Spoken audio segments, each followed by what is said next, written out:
Pertama kali di rumah sakit Bunda yang pakai metode water birth itu gue, ya kan. Jadi pesennya adalah sebenarnya memang how can we manage our stress, our fear ya. Terus ya itu deh. Jadi sebenarnya di anak keempat kalau dibilang paling gila iya, tapi paling siap secara mental iya gitu. Just lower your expectation, be yourself, be happy, jalani kehamilanmu dengan baik-baik saja gitu. Ya.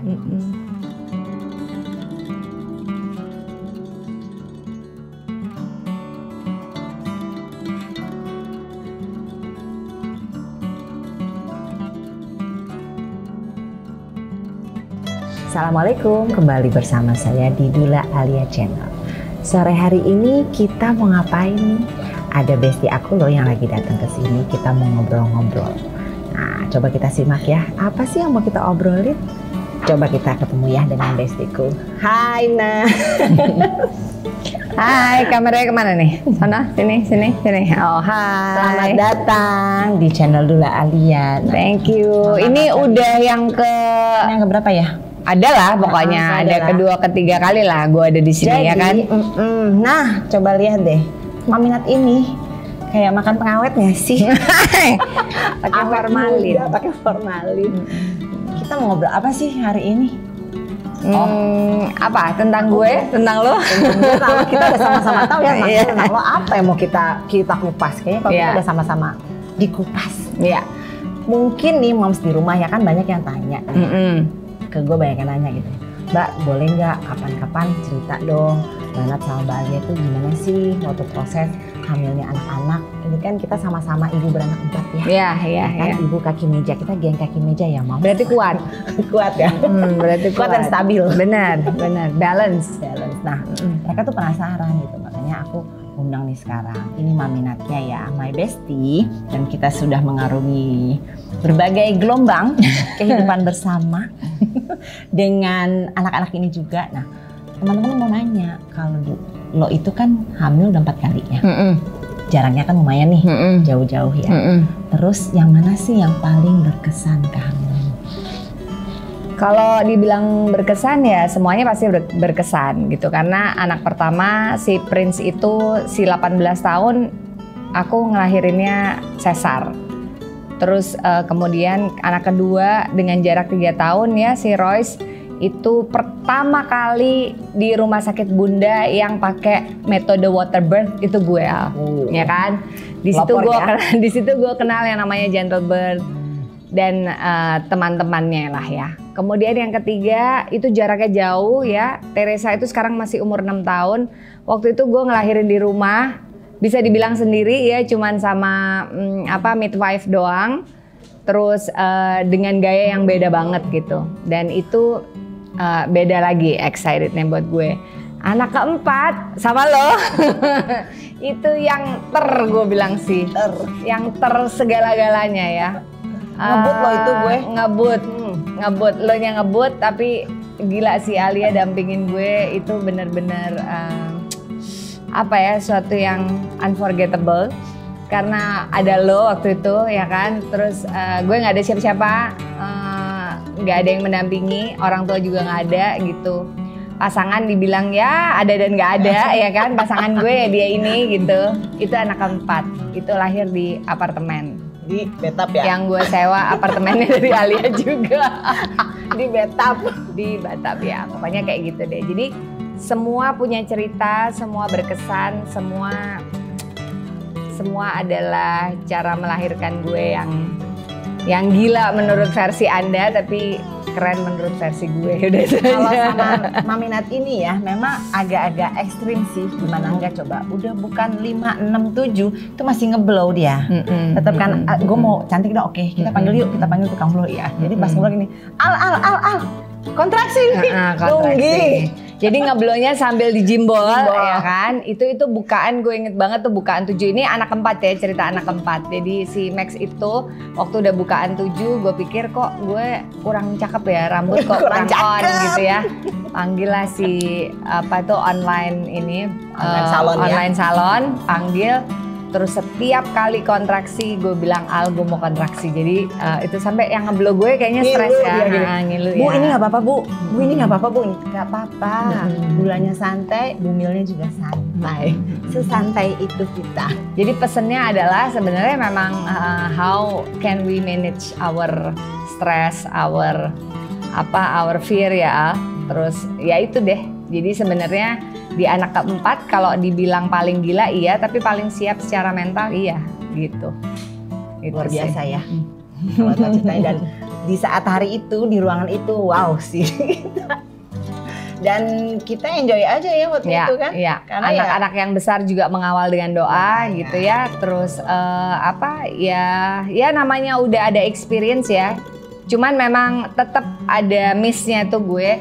Jadi ngerasa waktu kelahiran anak ketiga si Teresa tuh gue udah siap banget secara fisik, ya mental pasti, anatomi segala macam udah gue persiapkan dengan baik. Dan saya berpikir di anak keempat, pasti akan segampang itu gitu kan. Terus nggak olahraga ya kan. Terus ada stres-stresnya dikit, biasalah ya perempuan gitu. Nah pada saat the day, hari hanya itu memang bukan masalah Max yang waktu itu memang kelilit tali pusat, tapi sebenarnya mungkin mentally saya ada hal-hal yang mengganggu aja. Lagi gitu. Riding the wave ya. Gitu ya. Kece tapi lo riding the wave sambil melahirkan ya, gitu. Jadi setiap ada yang mengganggu ya distraction itu ya akan mempengaruhi sih pada saat kita mau melahirkan gitu. Jadi tetap persiapan itu penting. Itu aja. Dengar Mams, persiapan itu penting dan jangan digampangin. Mentang-mentang anak pertama udah lancar, anak kedua males-malesan. Karena setiap kehamilan, setiap kelahiran beda-beda ternyata. Udah anak keempat loh, tetap perlu yang namanya persiapan. Dan itu aku sadari gitu bahwa benar-benar oh iya ternyata kalau sebenarnya gue lebih siap, gue mempersiapkannya dengan ini dan ini gitu ya. Itu akan lebih baik lagi harusnya dari kelahiran yang ketiga gitu. Walaupun dibilang ya semuanya smooth, semuanya cepet. Ini cepet banget, gue bukaan 7 di jam 6 ya, jam 6 tuh udah bukaan 7, lengkapnya jam 9 setengah 10 udah lahir gitu. Termasuk cepet kalau orang bilang gitu, padahal ya di kitanya wow gitu. Kayak gitu sih. Nah ada bedanya nggak nih? Kan waktu melahirkan Prince kan usia lo masih lucu dong, masih imut-imut ya. Waktu lahir Max kan sudah dewasa. Ada perbedaannya nggak nih? Melahirkan di usia dewasa dengan dulu waktu pertama? Gue nggak tahu bedanya. Mungkin secara fisik iya, mungkin udah masuk kepala 4. Tapi sebenarnya kuat-kuat aja sih gitu. Dan semuanya normal. Si bayi yang kita cek ya, kan gue sama lo juga tuh ngeceknya. Ini bapaknya Max nih, jadi ngecek gitu, kita kan tiap bulan ke dokter. Bapaknya. Fine aja tuh gitu, nggak ada yang perlu dikhawatirin. Katanya kan kalau udah menginjak menuju usia 40 terus hamil, terus ya ada beberapa yang harus diantisipasi kayak apa ya? Ya resiko-resikonya gitu yang autis lah segala macam gitu-gitu. Jadi mesti ada disuntikin apa gitu, gue ngerti deh. Yang penting pada saat saya menjalani kehamilan itu semuanya normal, semuanya baik-baik aja. Secara fisik juga kuat, gitu. Nggak ada masalah keluhan, gitu. Nggak ada keluhan yang berarti gitu ya. Sama aja sama kehamilan pertama, kedua dan ketiga. Tetap aja balik-balik sih persiapan mental sih. Persiapan mental. Bukan cuman beli stroller di mana, kamar bayinya gimana ya Mam, tapi duit bisa dicari. Mental health-nya gimana? Iya, betul. Itu. Dan support system. Iya. Kalau lagi nggak ada pasangan ya sudah cari pasangan. Cari alternatifnya. Iya. Jadi ya how you react, how you handle aja sih. How you react, how you handle, how you manage gitu aja. Jadi ketiga hal itu kalau bisa dikuasai dan disadari, smooth aja gitu kehamilannya dan kelahirannya gitu. Memang saya sudah walaupun sudah siap bahwa kelahiran itu nanti mungkin saya tidak ditemani pasangan, nggak ada orang tua karena memang waktu itu nggak mau ngerepotin mereka ya, nggak mau membuat mereka kepikiran. Terus udah gitu merasa sudah cukup siap juga, nggak apa-apa gitu, kelahiran ketiga gampang, kelahiran keempat juga pasti akan lebih gampang. Seperti itu ya mungkin ada plus minusnya ya gitu buat gue. Jadi ya berarti waktu hamil Max tuh udah nggak belajar lagi gitu ya? Udah nggak belajar lagi, sebenarnya teorinya teorinya udah tahu gitu. Tapi balik lagi kalau mental lo masih ada yang gesrek ya nggak bisa lah. Pikiran masih ada yang gesrek sedikit ya. Gimana? Kejadiannya jadi nggak bagus gitu. Ya kalau aku bilang sih malah kehamilan keempat kepedean sih gitu, kepedean gitu. Merasa sudah bisa, sudah mumpuni secara teori, udah well experience. Jadi agak ngegampangin gitu. Padahal memang ada beberapa persiapan yang juga harus tetap kita lakukan gitu. Karena dipikir yang ketiga udah nyiapin. Iya, yang ketiga udah gampang. Yang ketiga totalitas banget. Doi ini menyiapkannya. Kita hamil bareng-bareng waktu itu. Iya, yang ketiga yang kita bareng-bareng. Terus kita Alia anak keempat, gue anak ketiga. Kita telepon-teleponan, calling-callingan kan. Udah belajar ini belum? Udah belajar itu belum? Gitu. Wow, persiapannya ya. Ini banget paripurna sekali ya. Yes. Yang keempat ternyata sesantai itu Yes. Kayak gitu. Ini ngelihat ya, dari si anak empat ini kan cara proses kehamilannya berbeda-beda, kelahirannya berbeda-beda. Pengaruh nggak sih pada saat mereka udah lahir ya, dengan personalitinya tuh baik, pola pengasuhannya ada pengaruhnya nggak? Ngaruh. Jadi si ibu pada saat sebenarnya terjadi konsepsi ya 4 bulan itu kan penting sekali, itu sebenarnya itu masa-masa paling penting. Jadi jangan pernah diremehin oleh calon ibu ya. Jadi apa yang terjadi pada diri kita gitu, perasaan kita, emosi, mentally, semualah itu akan terekam di si bayi gitu. Jadi pada saat kamu sudah siap hamil dan mempersiapkan, dan pada saat itu juga sudah terjadi kehamilan itu, ya lo mesti, semua para ibu, calon ibu harus sadar gitu bahwa sekarang saya sedang ada janin di tubuhku, jadi apa yang harus aku lakukan gitu, apa yang harus aku bereskan, nah itu semua harus bisa dihandle dengan baik gitu sih. Tips nih ya, kan ini pengalaman pribadi ya, tips nih. Kalau tadi nih lagi agak gesrek nih, sebaiknya gimana nih?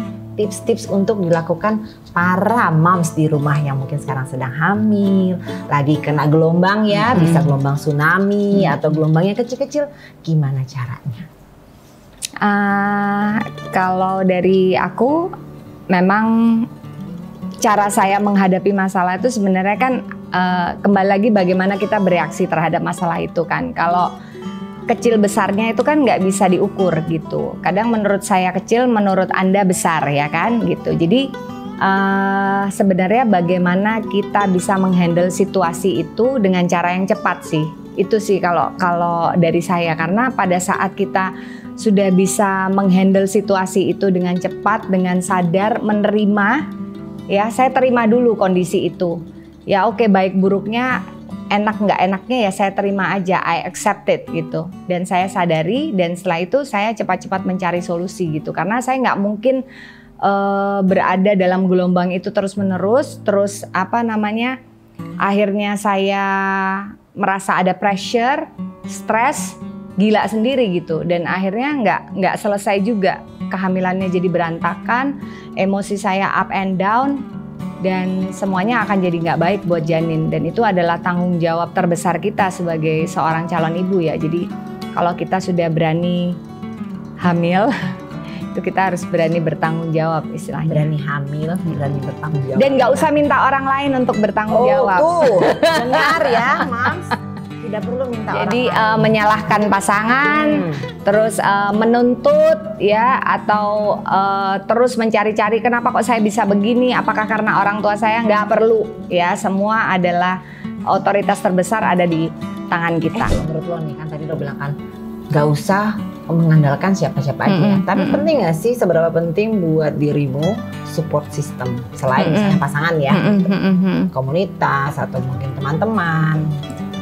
Support system pasti penting, justru itu yang utama ya kan. Tetapi kembali lagi gitu, kalau misalnya saat itu memang kita tidak, ya mungkin orangnya nggak ada gitu ya, si support system itu juga sedang berproses misalnya, terus kita memaksain apa gitu ya, balik lagi kan ke diri kita sendiri lagi gitu ya. Oke, support system itu kan nanti misalnya kayak Anda calon ibu sudah menghubungi doula misalnya atau pendamping persalinan, kemudian sudah mengatakan kepada orang tua gitu, kepada pasangan gitu, ya sudah, setelah itu sudah dikatakan, ya biarkan juga support system yang ada ini juga berproses gitu ya, berproses menjalankan perannya dengan baik. Tapi kalaupun enggak, ya nggak usah maksa sih. Jadi don't put high expectation gitu. Itu kalau menurut saya, karena pada saat kita terlalu taruh ekspektasi yang terlalu tinggi, begitu nggak kejadian, kecewa, nangis, stres, balik lagi ke jadi nol lagi gitu kan. Jadi ya buat aku ya just lower your expectation, be yourself, be happy, jalani kehamilanmu dengan baik-baik saja gitu. Ada nggak sih lo titik nih terendah lo ya pada saat hamil gitu? Titik terendah di setiap kehamilan tuh ada sesuatu yang benar-benar ngeganggu nih Al di dalam. Kita bicara yang anak keempat aja deh ya, karena Alia ada di situ, ada di dalam perjalanan aku. Jadi yang pertama saya hamil tanpa pasangan.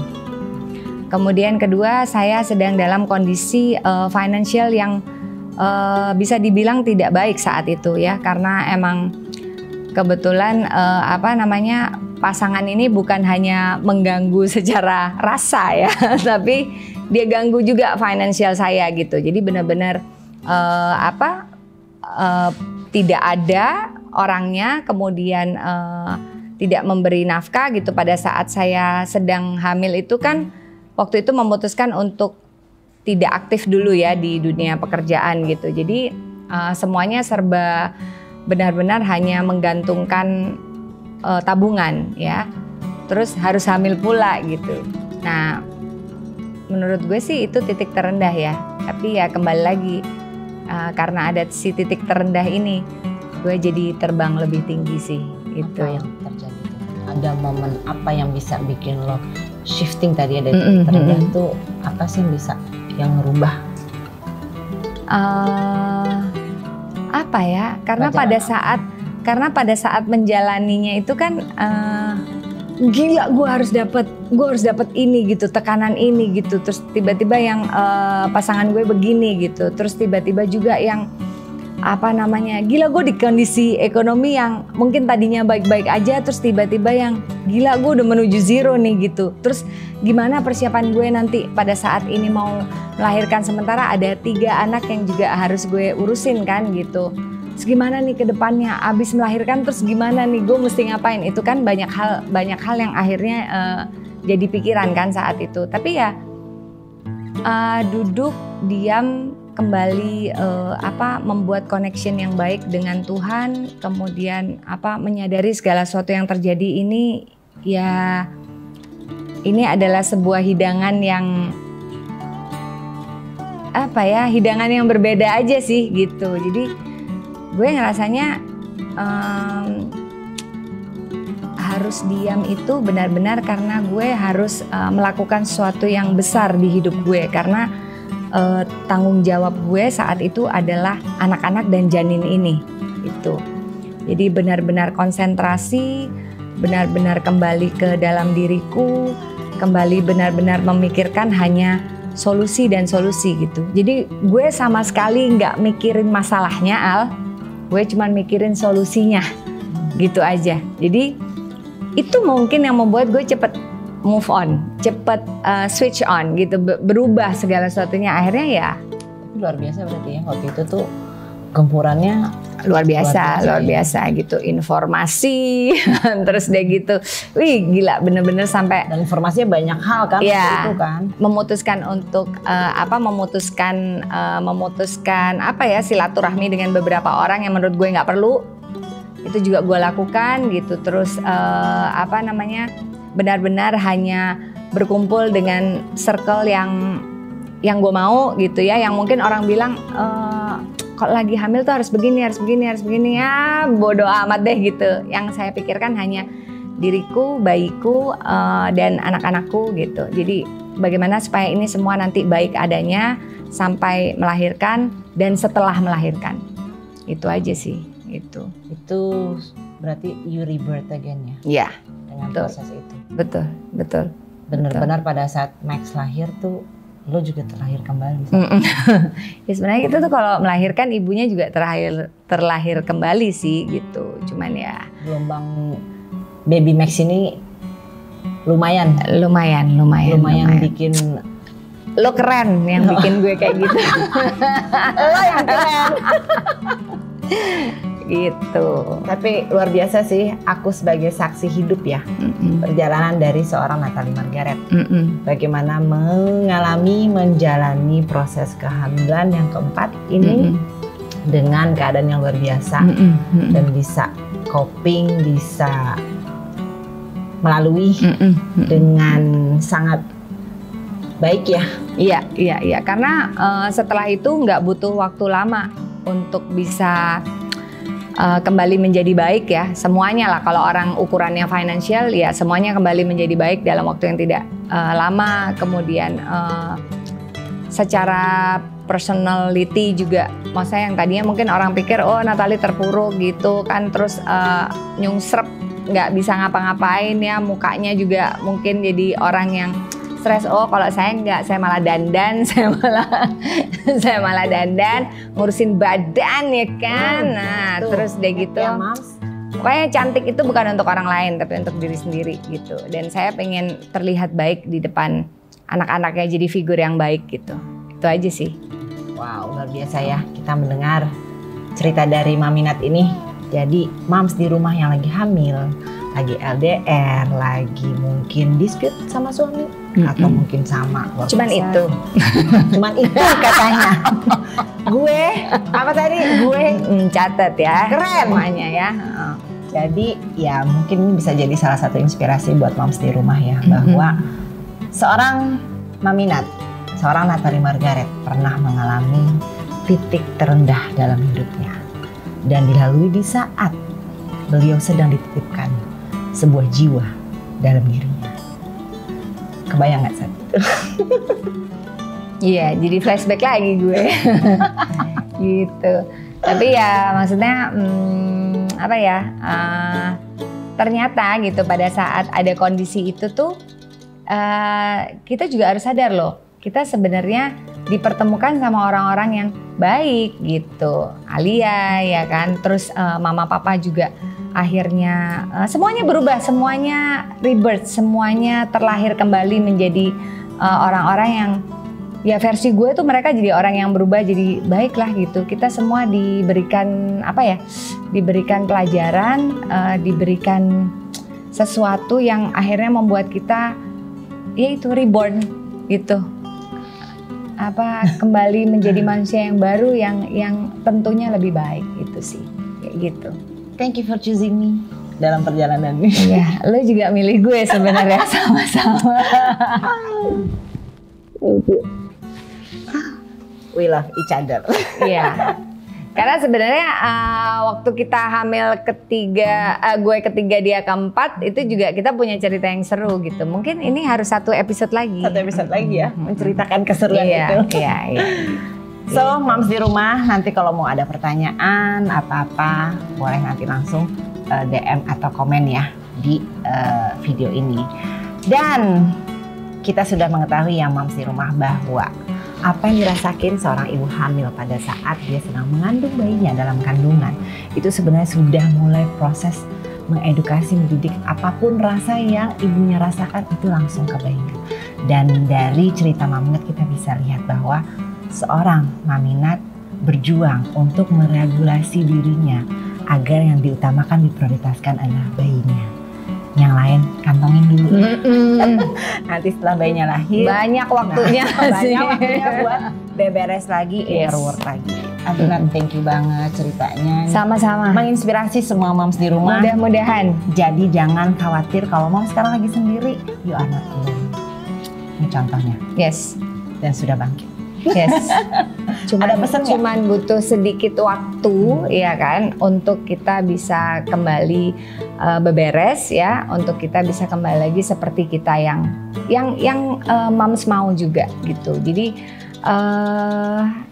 apa ya, buat saya tuh nggak ada sesuatu yang harus kita terlalu berlebih-lebihan gitu. Jadi just being normal aja, semuanya tuh bisa teratasi, fokus sama solusi aja gitu. Wow, tipsnya dari Mami Nat ya. Oke, terima kasih sore hari ini sudah mendengarkan obrolan aku dengan bestiku. Jangan lupa di subscribe, di komen, dan di share. Assalamualaikum. Thank you, Bye-bye. Mami Nat.